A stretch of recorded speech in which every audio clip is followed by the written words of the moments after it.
Good morning, students.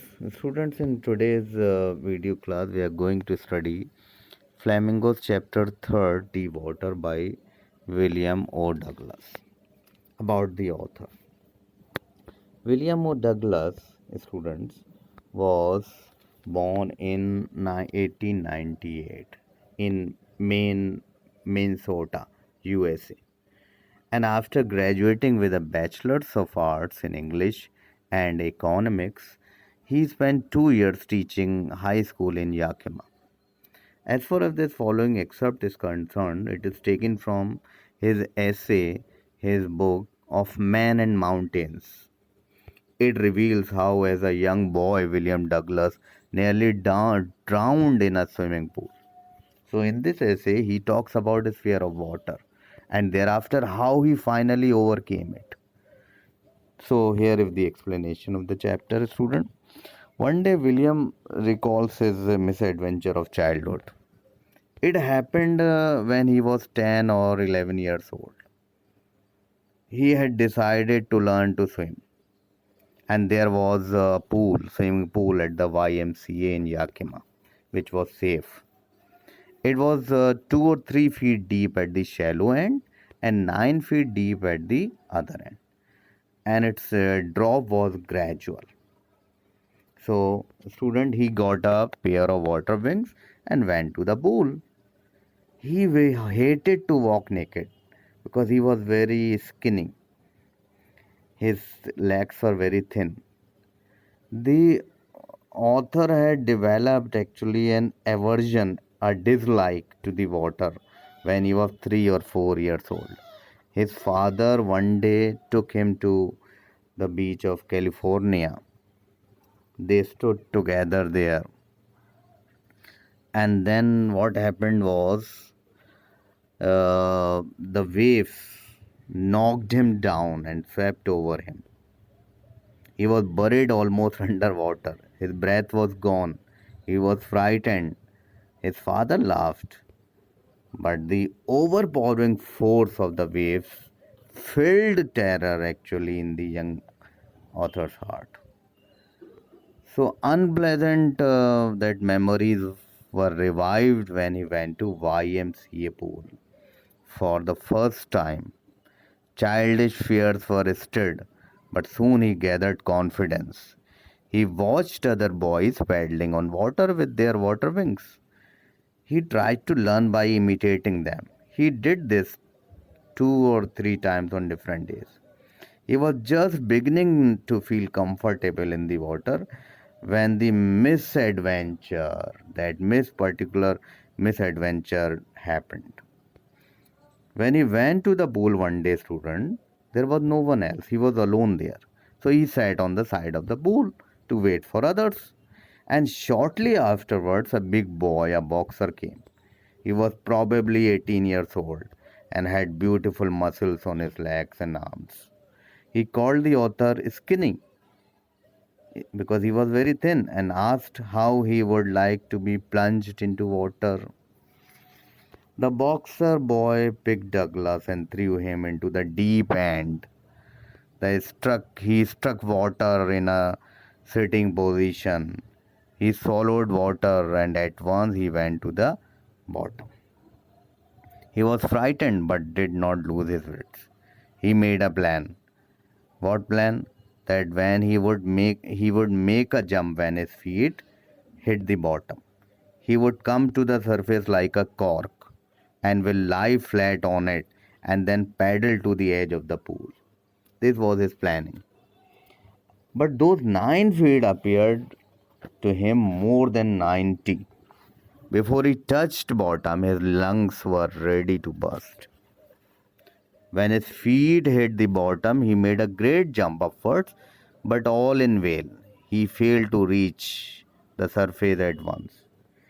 He came up slowly. His eyes and nose came out of water, but not his mouth.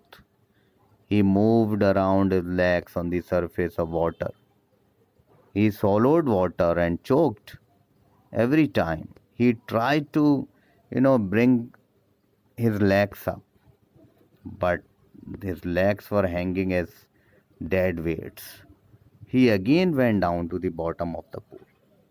Now, student, he was shrieking underwater because terror has seized him completely. He was paralyzed underwater, but his heart and pounding in head told him that he was still alive. When he hit the bottom, he jumped with his full strength. And this jump also, student, made no difference. The water was still around him. His arms and legs were not moving. He trembled with fear. He tried to call for help, to call mother, but nothing was happening. Then he rose up. His eyes and nose were almost out of water. He sucked for air and got water. He started going down a third time now, students. Then all his efforts ended and he started feeling relaxed. A blackness swept over his brain and wiped out terror. Now he was not feeling any pain. He was feeling drowsy and he wanted to sleep. He gave up all his attempts to survive him. He forgot everything. But when he came to his senses later, he found himself lying on his stomach beside the pool and vomiting. The boy who had thrown him said, I was only fooling, I was kidding. Someone said that the kid had nearly died. Then they took him to the locker room. He walked he walked home after several hours. He was weak and trembling, and he shook and cried when he was he lay on his bed. He could not eat that night properly. For days this kind of haunting fear was in his heart. He never went back to the pool. He feared water and avoided it whenever he could. And after few years, student, he came to know the waters of cascades. He wanted to get into them. Whenever he did so, the terror had seized him in the pool. He used to return. His legs were, paralyzed. An icy horror would grab his heart. This fear, this panic, this handicap remained with him even if the time passed. And whenever he went, the haunting fear of water followed him. And because of this very reason, it ruined his fishing trips. It deprived him of the joy of canoeing, boating, and swimming. He used every method to overcome his fear. Finally, he decided to get an instructor and learn to swim. He went to a pool and practiced 5 days a week, an hour each day. The instructor put a belt around him. A rope attached to the belt went through a pulley on an overhead cable. He held on to the end of the rope. They went, on this way for many weeks, the instructor and this boy. And on each trip across the pool, what used to happen that a kind of panic seized him. Each time the instructor released his hold on the rope and the author went underwater. And some of that old terror, yes, returned. And his legs used to get frozen. It went on for 3 months, students, and now the tension began to slack. Then the instructor taught him to put his face under the water and exhale, and to raise his nose and inhale. He used to repeat this exercise hundreds of times.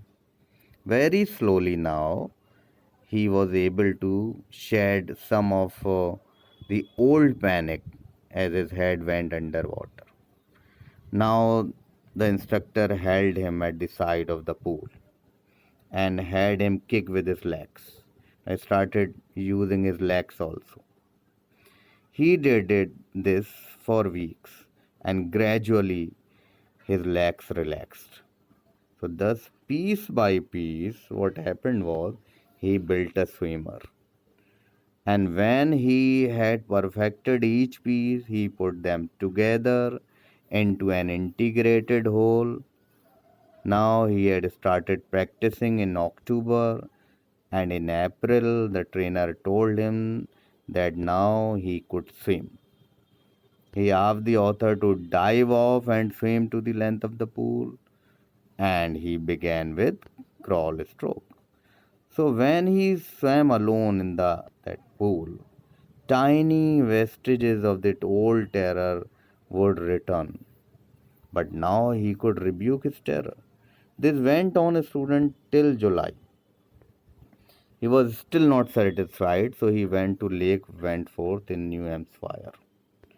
There he dived off a dock at Trix Island. He swam 2 miles across the lake to Stamp Act Island. He swam the crawl, breaststroke, side stroke, and backstroke.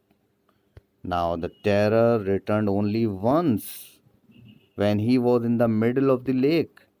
He put his face under and saw nothing but bottomless water. He asked terror what it could do to him, and it fled away. So some doubts still remained. That is why he went to the Titan to Conrad Meadows, up to the Conrad Trail to Meade Glacier, and he camped in the high meadow by the side of Warm Lake. And next morning, student, what happened was he dived into the lake and swam across to the shore and back. He shouted with joy, and Gilbert Peak returned the echo. He had conquered his fear of water. The experience had a deeper meaning for him. Only those students who have known a stark terror and conquered it can appreciate it. In depth, there is peace. There is terror only in the fear of death. So Roosevelt knew it. He said, all we have to fear is fear itself. Douglas had experienced both the sensation of dying and the terror that fear of it can produce. So the will to live somehow grew in intensity. So at last, Douglas felt liberated. He was free to walk the trails and climb the peaks and to ignore fear. So that is the explanation of the chapter. Thank you, students.